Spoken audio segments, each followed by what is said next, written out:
What's good, YouTube? We are back. It's your boy JR here, back with another video. And as you can see from the title and the thumbnail, we got that Galaxy Z Fold 5 right here in front of you that we're about to unbox. I'm gonna go on and change everything over. I'm not gonna go too deep into specs because I know y'all seen like people that have the review units like talk about all the specs and everything, but I am going to lay out a couple differences between this one and the recent one, the Z Fold 4. And I'm also tell you the main people who should be looking at this. It's probably I'm gonna round it out to about 3 people who are probably interested in this device right here. So if this is something that you're interested in, go ahead and hit that like button, hit that subscribe button, turn on your bell notification so you know when I'm posting these videos, man, because we got a lot more content, more accessories and different things that, to be honest, I'm actually excited about. All right, so without further ado, let's go ahead on and get into the Fold 5. So as you can see right here, we got the Galaxy Z Fold 5. Telling from the picture right here, you can tell that this is an exclusive color. If you saw my previous video, my pre-order video, then you know that I ordered the Samsung exclusive color in gray, 512 gig storage size. And yeah, so that's pretty much it. Now, it's not really going to be a whole lot to this, so I'm just going to go ahead on and do this. I mean, it is something still satisfying about ripping off these tabs, though, I have to admit.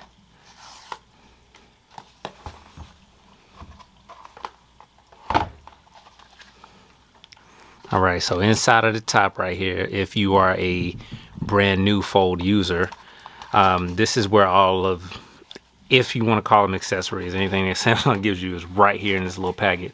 And to be honest with you, it ain't nothing. It's really nothing but a USB-C cable, USB-C to USB-C. You got a couple books and a SIM injection tool. That's it. That's all you got right there. All right, so we'll throw that to the side. We're going to go ahead and take a look at this Fold here. A little difficult getting out, but all right. Now, I went with the gray, and I'm real excited about seeing how it looks in person because, to be honest with you, it looked white, close to more white on the website. But let's see here.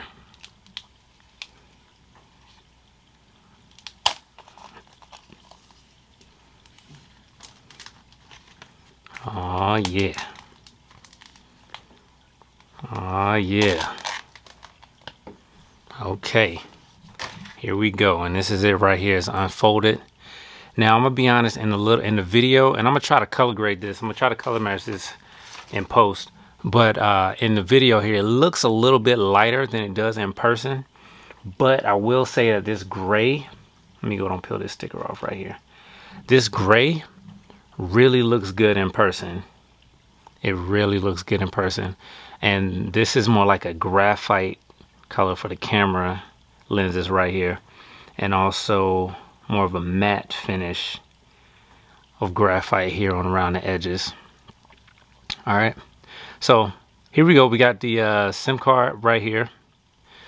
You got your speaker grill, microphone. You have your 5G antenna right here. You have your volume up and down, power button, fingerprint sensor, and back to the bottom you got your USB-C.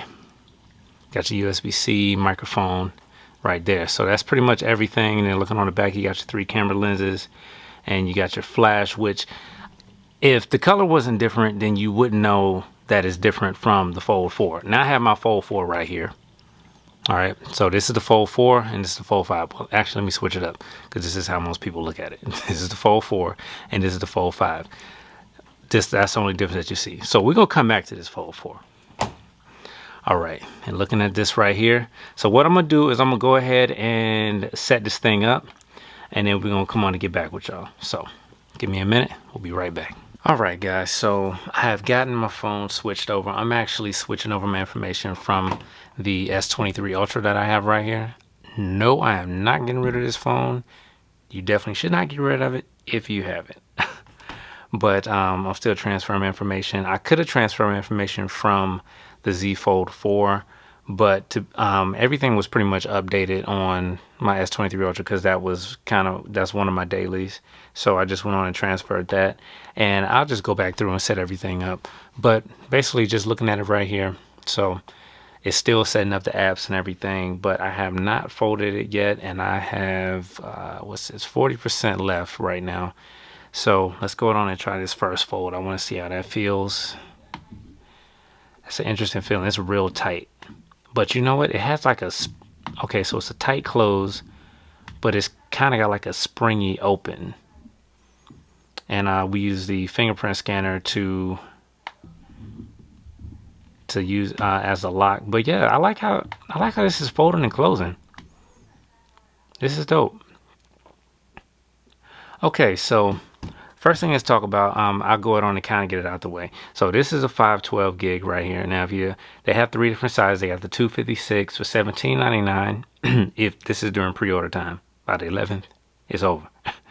512, $19.99, and the 1 terabyte, $21.59.99. And that's these are the regular prices after pre-order, which ends on the 11th. Has 12 gigs of RAM, battery size is 4400 milliamp hours, does have power share. It comes in the icy blue, black, cream, and then you have the Samsung exclusive colors, which are gray that you see right here, and they have blue. Now the blue has the same graphite camera lens and matte black edges. It's just a bluer color than the icy blue. Okay, all right, so now one thing I want to talk about real quick. Now this phone right here is for 3 people. The first person that the Z Fold 5 is for someone who has never had a fold before. If this is your first fold, whether it's Samsung Fold or if it's a Google Pixel Fold, which I mean that's pretty much you know, the first one anyway. And then they have a few other ones, you know, like Oppo, and they have oh, I must have activated something. Yeah, okay, all right, cool, we'll do that. Boom, boom. Improve Google's activation technology. Yeah, I help out with that. All right, but if you get this Z Fold 5, this is for the person who has never had a folder before. Okay. The second person that this is for is if you have had a Z Fold and it's the first or the second, maybe even the third generation. But if you have a Z Fold 4, it doesn't make sense to upgrade to the Z Fold 5. All right. And last but not least, the third person that should upgrade to the Z Fold 5 is honestly the person who just has to have the latest and greatest and wants to get the next generation, regardless of how minor the changes are, any of that. It's just because you just want to say that you have the newest generation of whatever brand or maker, you know, device that they have out at the time. And I'll say person who has the latest and greatest / a tech reviewer. Okay, like myself. Now I'm not even gonna lie. It's a combination of the third one for me, you know, being a tech reviewer, and I just like to kind of keep up with the newer stuff that's coming out. But I will say those are the 3 people who really should be looking at this device. If you're a person, you have the Z Fold 4, and this to be honest, the 5 is not really one that you probably want to upgrade to, because it only has 3 major differences, and I'm gonna list those 3 differences out. Now here we go. This is the Z Fold 4 right here. All right, matter of fact, let me turn it back on because I had it off. Okay, while that's loading up. All right, so the first thing that you'll notice as far as the difference between the 4 and the 5 is obviously the improved hinge. That's the main thing that I think Samsung was really trying to hone in on, because everybody else came out, you know, with their folds first iteration, and they kind of knocked it out of the park a little bit. So let's go on and take a look at it. So we got the Fold 4 right here, and we have the Fold 5. Now taking a look at, I'm just gonna go straight from the top right here. Now take a look at the gap that you have right here in the 4. You can see straight through the phone. And if you look at the 5, there is no gap. It closes completely flat. All right, so now when I'm holding them in hand, I got this one, the 5 in my left hand, For my right hand, I will say that you can feel the difference in the size and everything from the 4 and the 5. Let me switch this around so I can get this right. The 4 and the 5, yeah. Because it definitely is a small slope coming from left to right. So I'm actually kind of surprised that you can feel that difference. You can feel the difference. It is a little bit easier to hold, and I don't have any cases on anything, so it is actually a little bit smaller. So I'm really surprised at that. And also, if you look at the hinge, I can actually tell this just even looking at it in the camera, that the hinge is actually smaller than the hinge on the 4. So all in all, to be honest with you, if you kind of disregard the camera bump, you can kind of tell that the Fold 5 is thinner, but it's very, very small. But I will say that you can definitely tell that there is a size difference between the 4 and the 5. But just in the hand feel, yeah, you can definitely tell that the 5 is definitely smaller. So the improved hinge. Now, I know a lot of people have been getting on Samsung about how narrow and so-called long this screen is, but I will be honest with you. I've been using it. I've been using the S23 Ultra for a while now, and to be honest with you, the screen size is great. The phone is the phone is long, and it's been really, I'm not going to say difficult, but let's say I have the feature set so that I don't have to reach all the way to the top. This is long, so I just have it set so I can just swipe down and get to what I need to get to. Now, if you look at and you compare both of these, you can clearly see that the S23 Ultra is much taller. Yes, the Fold is thinner. The screen is much more narrow, but at the same time, it makes the reachability of certain things a lot easier. You know, when you have to reach across, I don't have to reach across quite as far as I would with the Galaxy Z Fold. I have to turn this option off where I have to click, but basically everything is right here. So let's say when I open up my apps or anything, you know, everything is just kind of right here, and it's still the feature where I have to swipe down from the middle where I have that set. But as far as just being able, the reachability horizontally is much better with this Z Fold 5 screen. And of course, we know that typing already, when we're typing in things right here, the keyboard is narrow, it is small, but you do have swipe gestures, and you can still go back and type if you need to or whatever like that. It's not ridiculously small. It's manageable for something quick. And then if you really need to get into it, that's when you open it up and you get into the whole folding experience. So when we open this up right here, then this is when you really get into the stuff that you want to get into. You click on it and you can set it to where you have the split keyboard or the full keyboard. That's just something I just wanted to point out. As far as the screen sizes on the outside is concerned, it's really not that bad. Then we have the brighter screen. All right, so the brighter screen has 1750 on this, 1750 nits brightness. Now the only way to actually see that is if you go, let's say, all right, so real quick, I'm gonna switch mine over to, let's go over here to light mode. I never rock my phone on light mode. I just know that it uses so much battery. And this is just something that I'm just noticing with my Fold 4. I was so surprised at this, but I opened it up and it's not like completely opening. There's a slight bend. I got some pixel fold action going on right here. I don't like it.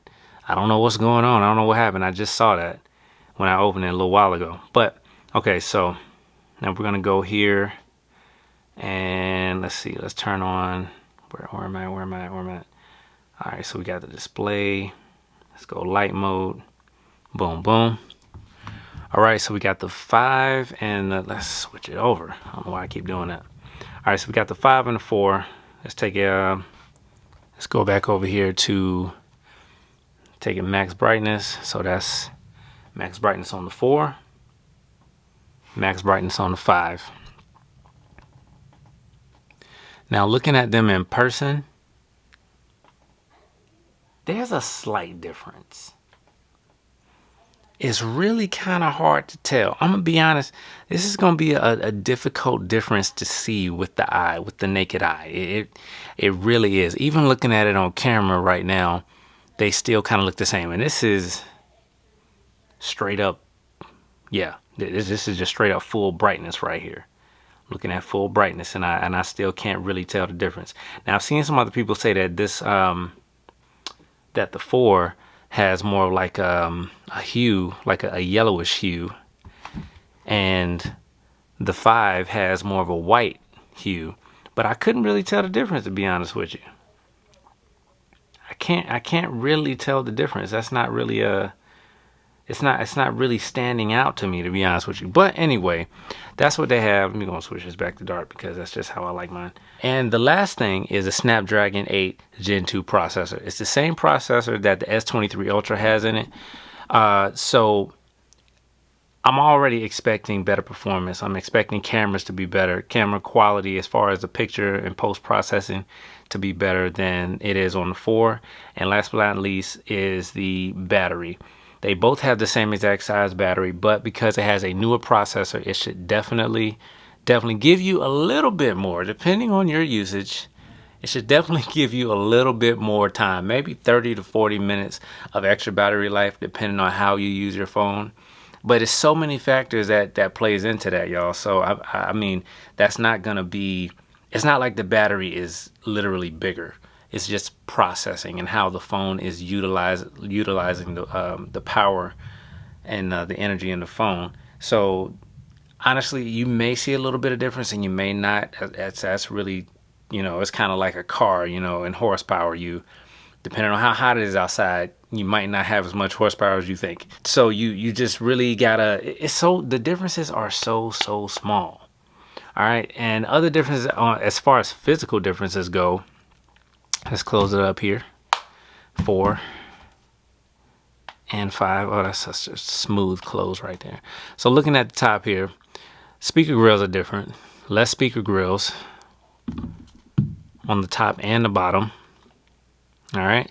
As far as the feel in the hands, I want to say I definitely like the look of the matte better than the gloss, but I think that the gloss actually has a more secure hold to it than this matte right here. It definitely has more of a secure hold to it. When the phone is actually released, which will be on Friday, I'm pretty sure that Samsung is going to come out and drop the 5.1, the One UI 5.1.1 software for the 4. So, and this is something I noticed coming from the 3 to the 4, is that certain things, let's say like this whole taskbar situation right here. Let's go open this up here. All right. So this whole taskbar situation on the 4, that was not on the 3 originally. But then as soon as they released the 4 and they came out with the software update, then the 3 had the taskbar too. And that was a low key one of the reasons why I chose to upgrade to the 4. So I'm pretty sure, since it's just a software upgrade, that the whole thing, the whole deal that they're bragging about as far as being able to have different windows open and, being able to drag and drop, copy and paste stuff with 2 fingers.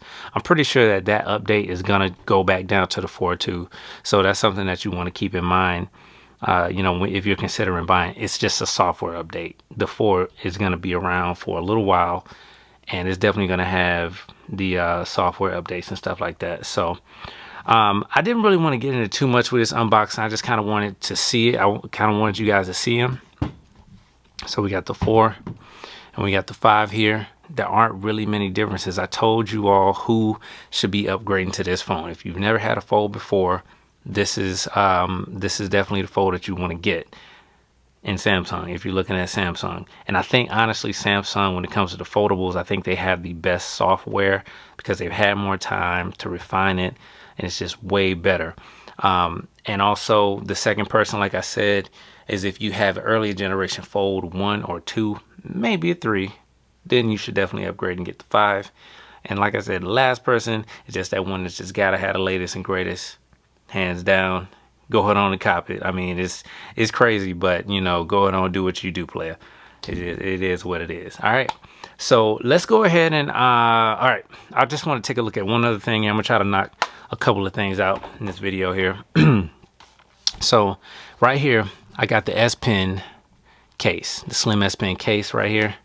All right, so let's go on and take a look at this real quick while we're here. And the price on this case is a ridiculous $100, but if you pre-order it before Friday, links will be in the description, and you can get a really good deal on this. If you go back, look at my previous video, which I'll link a card up here so you can go back and check that out, my pre-order video. I got a pretty good discount on the case. I also got a good discount on the Galaxy Watch 6 Classic, which I'll be doing another video on in a little bit probably. And also I got Galaxy Buds 2 Pro for $50, y'all. So I had to go on and cop that. I mean, just because it's $50, you know, they from $239 or $250 to $50. All right, so taking a look at this case right here, it's pretty much the same material as last year's Z Fold case.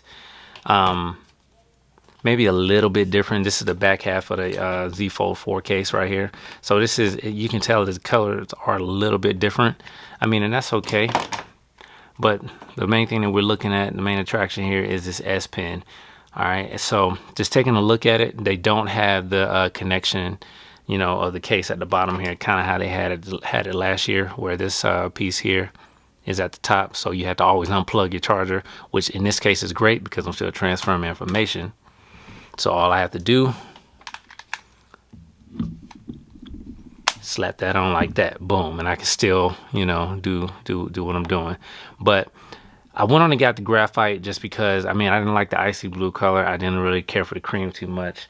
So I figured if I ever want to just keep it low key, I just do this right here. All right, so it says slide to pop up S Pen. All right, so we just slide that down and then S Pen pops out. That's not it's not too bad. All right, and we have the front here. Now the front, I'm gonna have to take these little strips off because I know it's gonna be covering microphones, or, you know, let's see. All right, so it's not covering up any microphones, but checking out all the cutouts and everything. So you got your your speaker cutout right there. You got a microphone cutout, power button, volume rocker on the side cutout, microphones up top cutout, and the speaker grill cutout up top. As far as the pen is concerned, now let's go and close it up. Now we know that the pen does not have support on the front screen. I guess we'll address that at some point. I mean, it is what it is. But let's go and slide this out. That's not too hard to get in and out. The pen does feel thin. It's I'm not gonna say you could like for real break it, you know, but yeah. So we have no support for the S Pen on the front, but then you open up the screen. It's not Bluetooth, so you don't have any air actions, but it does work on the front here, and you can write your notes and do whatever you need to do, you know. I'm not gonna go into too much detail as far as the pen is concerned. If y'all want to see that, just let me know in the comment section and we can touch on that. All right, so let's go and skip the tutorial. Wow, I'm not sure how to feel about that. That's not me. Anyway, all right, so S Pen works pretty good. It is thin, it is kind of light, feels real pencily, but you can just tell, you know, that it's for the fold. All right, and it doesn't really matter as long as it's flat which side you put it on. You can flip it up backwards. Even with the button stick it out, it still goes in, just as long as it's on one of them sides. All right, so that clips in good. Let's go and peel that off for aesthetics. Get that out of there. Okay. And this is the case I'll probably be rocking on it right now because this is the only one that I have. But I will be getting some more cases because I'm definitely interested in like kickstands, maybe a MagSafe or something like that. But I like this case a lot better than last year's case. This is last year's case right here. Now this case is fine because it did have the kickstand for the 4, so you were able to, you know, prop it up. You know, you prop it up like any orientation that you needed somewhat, and then you could swap that out for the S Pen that came, you know, with it right there or whatever. And you know, I mean, this, I'm glad that they improved this because this is really a lot of extra bulk. You know, that's a lot of extra bulk right there. So I'm glad that they got rid of that. Now we don't have to worry about that. Still got the S Pen, but we don't have a kickstand, so we'll just have to figure out another situation, another case for that maybe includes the kickstand and the S Pen, which will probably be a case that's going to use this S Pen here. But also, you know, we still have the S Pen Pro that works on the Fold as well. This is the bigger Pro right here. This one does have the air actions. Only thing is, you got to keep this thing charged, because it will go dead on you, and that's kind of inconvenient too. So hopefully later on we'll get into it. So let's go on and shut this thing down and get out of here, because we got some more unboxings to do. All right, guys, so that is an unboxing and my first impressions of the Galaxy Z Fold 5 in gray, 512 gigs with the Snapdragon 8 Gen 2. I feel like this is a great phone for the people that I mentioned who should probably be looking at this phone. And I absolutely love the color. I think that I made a really, really good choice. I don't know, it's something about gray that's popping out to me in these past few months. But anyway, if you're interested in getting this phone, links will be in the description below. As I said, these are still open for pre-order, and on the 11th they will be out, and you'll be paying full price, probably not getting any deals like that because it's the first day they're available. So if you like the video, don't forget to give it a thumbs up. Drop a comment below. Let me know what you think of this color, this gray. Let me know what you think of the Z Fold 5 in general. And hit that subscribe button. Don't forget to turn on your bell notifications so that you know when I'm posting videos. It's your boy JR, man. I'll holler at y'all on the next one. Till next time. Peace.